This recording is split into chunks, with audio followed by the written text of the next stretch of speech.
রোজকার ডিপ্রেশনে আমরা কেমন হাসতে ভুলে গিয়েছি না? চলুন তাহলে আজকের গল্পটা আপনার জন্য। নমস্কার, আমি বর্ণালী।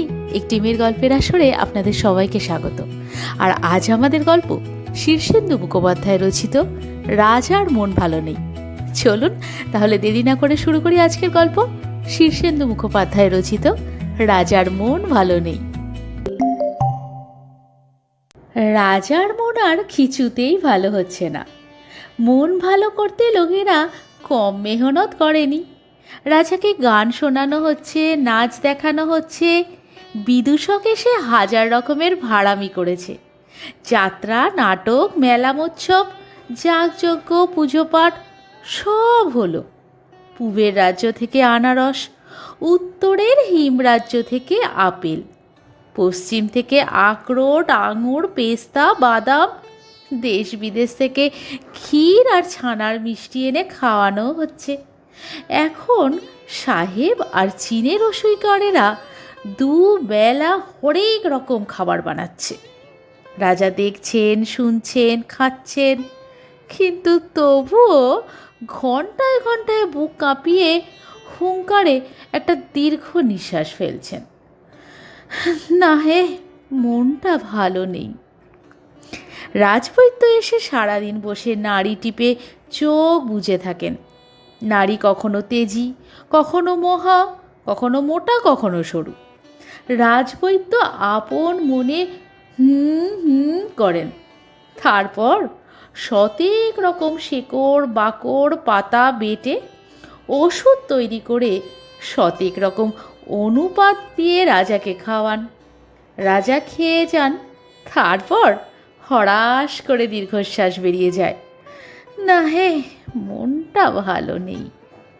রাজার মন ভালো করতে রাজপুত্র আর সেনাপতিরা 10 রাজ্য জয় করে হেরো রাজাগুলিকে বন্দি করে নিয়ে এলো। রাজা তাকিয়ে দেখলেন, তারপরই অজান্তে দীর্ঘ নিঃশ্বাস ফেললেন একটা। মন বড় খারাপ হে। তখন মন্ত্রীমশাই রাজার তীর্থযাত্রা আর দেশ ভ্রমণের ব্যবস্থা করলেন। লোক লস্কর, পাইক, পেয়াদা নিয়ে রাজা সদেরেক তীর্থ আর ঘুরে এসে হাত মুখ ধুয়ে সিংহাসনে বসেই বললেন, হায় হায়, মনটা একদম ভালো নেই। ওদিকে ভাড়ামি করে করে রাজার বিদূষক হেদিয়ে পড়ায় চাকরি ছেড়ে দিয়েছে। রাজনর্তকীর পায়ে বাত, সভা গায়কদের গলা বসে গেছে, বাদ্যকরদের হাতে ব্যথা, আর রসিকরেরা ছুটি চাইছেন। রাজবৈদ্যকে ধরেছে ভীমরতি, সেনাপতি সন্ন্যাস নিয়েছেন। মন্ত্রীমশাইয়ের মাথায় একটু গণ্ডগোল দেখা দিয়েছে বলে তার স্ত্রী সন্দেহ করছেন। রাজপুরোহিত হোমযজ্ঞে এত ঘি পুড়িয়েছেন যে এখন ঘিয়ের গন্ধ নাকে গেলেই তার মূর্ছা হয়। প্রজাদের মধ্যে কিছু অরাজকতাও দেখা যাচ্ছে। সভা পণ্ডিতেরা রাজার মন খারাপের কারণ নিয়ে দিন রাত গবেষণা করছে। রাজজ্যোতিষী রাজার জন্মকুণ্ডলী বিচার করতে করতে আঁক করে করে দিস্তা দিস্তা কাগজ ভরিয়ে ফেলেছে। একদিন বিকেলে রাজা মুখখানা শুকনো করে রাজবাড়ির বিশাল ফুল বাগিচায় বসে আছেন। চারিদিকে হাজারো রকমের সুন্দর ফুলের বন্যা, রঙে গন্ধে ছয়লাভ।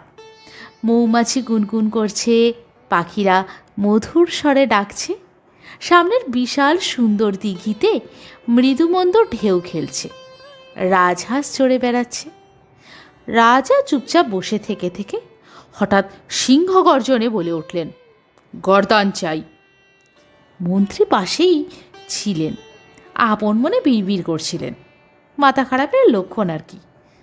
রাজার হুঙ্কারে চমকে উঠলেন, বললেন, কার গর্দান চাই মহারাজ? রাজা লজ্জা পেয়ে বললেন, দাঁড়াও, একটু ভেবে দেখি। হঠাৎ মনে হলো কার যেন একটা গর্দান নেওয়া দরকার। মন্ত্রী বললেন, ভাবুন মহারাজ, আর একটু কষে ভাবুন, মনে পড়লেই গর্দান এনে হাজির করব। বহুকালের মধ্যেও রাজা মুখ ফুটে কিছু চাননি। হঠাৎ এই গর্দান চাওয়ায় মন্ত্রীর আশা হলো। এবার রাজার মনোমতো একটা গর্দান দিলে বোধহয় মনটা ভালো হবে। রাজ্যে তখন খুবই সহজলভ্য। পরদিন সকালে রাজসভার কাজ শেষ হওয়ার পর রাজা মন্ত্রীকে ডেকে বললেন, না হে, গরদান চাই না, অন্য একটা কি যেন চেয়েছিলাম, এখন আর মনে পড়ছে না।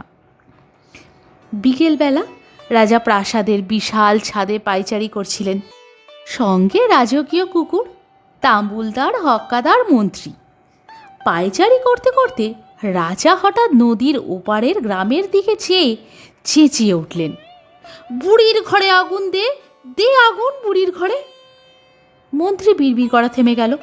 রাজার সম্মুখে দাঁড়িয়ে হাত জোড় করে বললেন, জো হুকুম মহারাজ, শুধু বুড়ির নামটা বলুন। রাজা অবাক হয়ে বললেন, কি বললাম বলো তো? আগে এই যে বুড়ির ঘরে আগুন দিতে বললেন। রাজা ঘাড় চুলকে বললেন, বলেছি না? আচ্ছা আচ্ছা, একটু ভেবে দেখি। সেই দিনই শেষ রাতে রাজা ঘুমের মধ্যে চেঁচিয়ে বললেন, বিচুটি লাগা, শিগগির বিচুটি লাগা। পরদিনই খবর রটে গেল রাজা বিচুটি লাগাতে বলেছেন। আতঙ্কে সবাই অস্থির। মন্ত্রী রাজার কানে কানে জিজ্ঞাসা করলেন, মহারাজ, কাকে বিচুটি লাগাতে হবে, তার নামটা একবার বলুন, বিচুটি আনতে পাঠিয়েছি পশ্চিমের পাহাড়ে। বিচুটি বলে রাজা অবাক হয়ে গালে হাত দিয়ে ভাবতে লাগলেন। পশ্চিমের পাহাড়ের গায়ে সূর্য ঢলে পড়ল। গরুর গাড়ি বোঝাই বিচুটি এনে রাজবাড়ির সামনের অঙ্গনে জমা করা হয়েছে। রাজার সেদিকে মন নেই। রাজা রঙ্গঘরে বসে বয়স্কদের সঙ্গে ঘুঁটি সাজিয়ে দাবা খেলছেন। মুখ গম্ভীর, চোখে অন্যমনস্ক ভাব। বয়স্করা ভয়ে ভয়ে ভুলভাল চাল দিয়ে রাজাকে জিতাবার সুবিধে করে দিচ্ছেন, কিন্তু রাজা দিচ্ছেন আরও মারাত্মক ভুল চাল। খেলতে খেলতে রাজা একবার গড়গড়ার নলে মৃদু একটা টান দিয়ে বললেন, পুঁতে ফেললে কেমন হয়? মন্ত্রী কাছেই ছিলেন। বিড়বিড় করা থামিয়ে বিগলিত হয়ে বললেন, খুব ভালো হয় মহারাজ, শুধু একবার হুকুম করুন। রাজা আকাশ থেকে আবার পড়লেন, কিসের ভালো হয়? কিছুতেই ভালো হয় না মন্ত্রী, মনটা একদম খারাপ। মন্ত্রী বিমর্ষ হয়ে আবার বিড়বিড় করতে লাগলেন। পরদিন রাজা শিকারে গেলেন, সঙ্গে বিস্তর লোক লস্কর, অস্ত্রশস্ত্র, ঘোড়া, রথ। বনের মধ্যে শিকারের সুবিধের জন্য হরিণ, খরগোশ, পাখি ইত্যাদি বেঁধে বিভিন্ন জায়গায় রাখা হয়েছে। একটা বাঘও আছে। রাজা ঘোড়ার পিঠে বসে অনেকক্ষণ ধরে ঘুরে ঘুরে দেখলেন, কিন্তু একটাও তীর ছুঁড়লেন না। দুপুরে বনভোজনের বসে পোলাও দিয়ে মাংসের ঝোল মেখে খেতে খেতে বললেন, বাপরে, ভীষণ ভূত। মন্ত্রীমশাই সঙ্গে সঙ্গে মাংসের হাত মাথায় মুছে উঠে পড়লেন।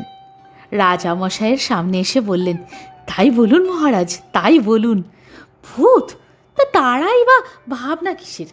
ভূতের ওঝাকে ধরে আনছি, রাজ্যে যত ভূত ধরে ধরে সবকটাকে শুলে দেওয়া হবে। রাজা হাঁ করে রইলেন, বললেন, ভূত? না না, ভূত নয়। ভূত হবে কি করে? ভূতের কি কখনো মাথা ধরে? মন্ত্রীমশাই আশার আলো দেখতে পেয়ে বিগলিত হয়ে বললেন, মাথা ধরলেও বৈদ্যভূত আছে, তারা ভূতের ওষুধ জানে। রাজা গম্ভীর হয়ে বললেন, আমি ভূতের কথা ভাবছি না, মনটা বড় খারাপ। কয়েকদিন পর রাজা এক জ্যোৎস্না রাতে অন্দরমহলের অলিন্দে রানীর পাশাপাশি বসেছিলেন। হঠাৎ বললেন, চলো রানী, চাঁদের আলোয় বসে পান্তা ভাত খাই। রানী তো প্রথমে অবাক, তারপর তাড়াতাড়ি মন্ত্রীকে ডেকে পাঠালেন। মন্ত্রী এসে হাত জোড় করে বললেন, তা এ বেশ ভালো কথা, ওরে তোরা সব পান্তা ভাতের জোগাড় কর। রাজা অবাক হয়ে বললেন, পান্তা ভাত? পান্তা ভাতটা কী জিনিস বলো তো? জলে ভেজানো ভাত মহারাজ, গরিবেরা খায়। কিন্তু আপনি নিজেই তো পান্তা ভাতের কথা বললেন। বলেছি? তা হবে, কখন যে কি বলি, মনটা ভালো নেই তো তাই। মন্ত্রীমশাই ফিরে গেলেন। তবে সেই রাত্রেই তিনি রাজ্যের সবচেয়ে সেরা বাছা বাছা 4 জন গুপ্তচরকে ডেকে বললেন, ওরে, তোরা আজ থেকে পালা করে রাজামশাইয়ের ওপর নজর রাখবি 24 ঘন্টা। পরদিন এক গুপ্তচর এসে খবর দিল, রাজামশাই ভোর রাতে বিছানা থেকে নেমে অনেকক্ষণ হামাগুড়ি দিয়েছেন ঘরের মেঝে। আর একজন এসে বললে, রাজামশাই একা একাই লাল জামা নেব বলে খুঁতখুত করে কাঁদছিলেন। আর একজন এসে খবর দিল, রাজামশাই এক দাসীর বাচ্চা ছেলের হাত থেকে এক মন্ডা কেড়ে নিয়ে নিজেই খেয়ে ফেললেন এই মাত্র। চতুর্থ জন বলল, আমি অত শত জানি না, শুধু শুনলাম রাজামশাই খুব ঘন ঘন ঢেকুর তুলছেন আর বলছেন, সময় তো হলো, আর কেন। মন্ত্রীর মাথা আরও গরম হলো, তবু বললেন, ঠিক আছে, নজর রেখে যা। পরদিনই প্রথম গুপ্তচর এসে বললে, আগে রাজামশাই আমাকে ধরে ফেলেছেন, রাত্রে শোয়ার ঘরের জানলা দিয়ে যেই উঁকি দিয়েছি দেখি রাজামশাই আমার দিকেই চেয়ে আছেন। ডেকে বললেন, নজর রাখছিস? রাখ, বলেই চোখ বুজে শুয়ে পড়লেন। দ্বিতীয় জন এসে বললে, আগে আমি ছিলাম রাজার খাটের তলায়, মাঝরাতে রাজামশাই হামাগুড়ি দিয়ে এসে আমায় বললে, কানে কেন্ন ঢুকবে, বেরিয়ে আয়। তৃতীয় জন কান চুলকে লাজুক লাজুক ভাব করে বললে, আগে আমি বিকেলে রাজার কুঞ্জবনে রাজার ভুঁইমালি সেজে গাছ ছাঁটছিলাম, রাজা ডেকে খুব আদরের গলায় বললেন, ওরে, ভালো গুপ্তচর হতে গেলে সব কাজ শিখতে হয়, ওভাবে বড় গাছ ছাঁটে নাকি, আয় তোকে শিখিয়ে দিই, বলে রাজা নিজেই গাছ ছেটে দেখিয়ে দিলেন। কিন্তু সবচেয়ে তুখোড় যে গুপ্তচর, সেই রাখহরি তখনও এসে পৌঁছয়নি। মন্ত্রী একটু চিন্তায় পড়লেন। ওদিকে রাখহরি, সে কিন্তু বেশি কলা কৌশল করতে যায়নি। সকালবেলা রাজার শোয়ার ঘরের দরজার বাইরেই দাঁড়িয়েছিল। রাজা বেরোতেই প্রণাম করে বললে, মহারাজ, আমি গুপ্তচর রাখহরি, আপনার ওপর নজর রাখছি। রাজা অবাক হলেও স্মিত হাসলেন, হাই তুলে বললেন, বেশ বেশ, মন দিয়ে কাজ করো। তারপর রাজা যেখানে যান রাখহরি ফিঙের মতন লেগে থাকে। দুপুর পর্যন্ত বেশ ভালোই কাটল। দুপুরে খাওয়ার পর পান চিবোতে চিবোতে রাজা হঠাৎ বললে, চিমটি দে, রাম চিমটি দে। সঙ্গে সঙ্গে রাখহরি রাজার পেটে এক বিশাল চিমটি বসিয়ে দিল। রাজা করে কষে উঠলেন, বললেন, করিস কি বাবা। রাখহরি বললেন যে।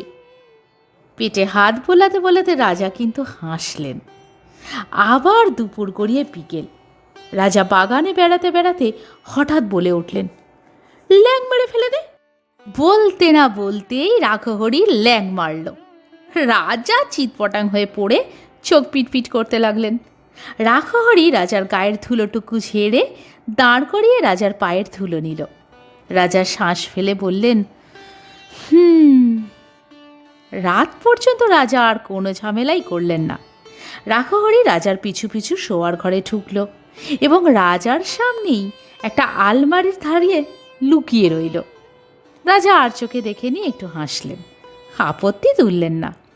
তবে শোয়ার কিছুক্ষণ পরেই রাজা হঠাৎ খুঁতখুঁত করে বলে উঠলেন, ঠান্ডা জলে চান করব, ঠান্ডা জলে। রাখহরি বিদ্যুৎ গতিতে রাজার ঘরের সোনার কলসে কেওড়া আর গোলাপের সুগন্ধ মেশানো জলটা সবটুকু রাজার ঘাড়ে ঢেলে দিলেন। রাজা চমকে হেঁচে কেশে উঠে বসলেন, কিন্তু খুব অসন্তুষ্ট হয়েছে বলে মনে হলো। রাখহরির দিকে একটু চেয়ে হেসে বললেন, আচ্ছা, শুগে যা। রাখহরি অবশ্য শুতে গেল না, পাহারায় রইল। সকালে উঠে রাজা হাই তুলে হঠাৎ বলে উঠলেন, দে বুকে ছোড়া বসিয়ে দে। চকিতেই রাখহরি কোমরের ছোড়াখানা খুলে রাজার বুকে ধরল। ভেবা চাকা খেয়ে রাজা বললেন, থাক থাক, ওতেই হবে, তোর কথা আমার মনে ছিল না। রাখহরি ছোড়াটা খাবে ভরতেই রাজা হো হো করে হাসতে লাগলেন। সে এমন হাসি যে রাজবাড়ির সব লোকজন ছুটে এলো। রাজা হাসতে হাসতে দু হাতে পেট চেপে ধরে বললেন, ওরে, আমার যে কি ভীষণ আনন্দ হচ্ছে, ভীষণ হাসি পাচ্ছে। খবর পেয়ে মন্ত্রী এসেছেন। রাজার বুকে পিঠে হাত বুলিয়ে বললেন, যাক বাবা, মন খারাপটা গেছে তাহলে। হাসতে হাসতে রাজা বিষম খেয়ে বললেন, ও কি আনন্দ, কি আনন্দ। তারপর থেকে রাজার মন খারাপ কেটে গেল। কিন্তু নতুন একটা সমস্যা দেখা দিল আবার। কারণ নেই, কিছু নেই, রাজা সবসময় কেবল ফিকফিক করে হেসে ফেলছেন। খুব দুঃসংবাদ দিলেও হাসতে থাকেন। যুদ্ধে হার হয়েছে, ফিক ফিক। অমুক মারা গেছে, ফিক ফিক। রাজ্যে দুর্ভিক্ষ দেখা দিয়েছে, ফিক ফিক। দক্ষিণের রাজ্যের প্রজারা বিদ্রোহ করেছে, ফিক ফিক। রাজার হাসি বন্ধ করার জন্যে মন্ত্রীকে এখন আবার দ্বিগুণ ভাবতে হচ্ছে।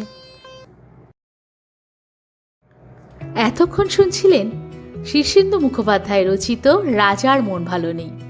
গল্প পাঠে বর্ণালী, উপস্থাপনায় একটি মেয়ের গল্প। গল্প পাঠে কোনো ভুল ত্রুটি থাকলে নিজ গুণে ক্ষমা করে দেবেন। আর গল্পটা ভালো লাগলে একটা লাইক করে এবং কমেন্ট করে আপনাদের গুরুত্বপূর্ণ মতামত অবশ্যই আমাদের জানাবেন, কারণ আপনাদের মতামত আমাদের কাছে বিশেষ গুরুত্বপূর্ণ। তাহলে আজকের মতন আসি, আবার দেখা হচ্ছে আগামী পর্বে নতুন একটি গল্পের সাথে। ততক্ষণের জন্য সকলে সাবধানে থাকবেন, সুস্থ থাকবেন।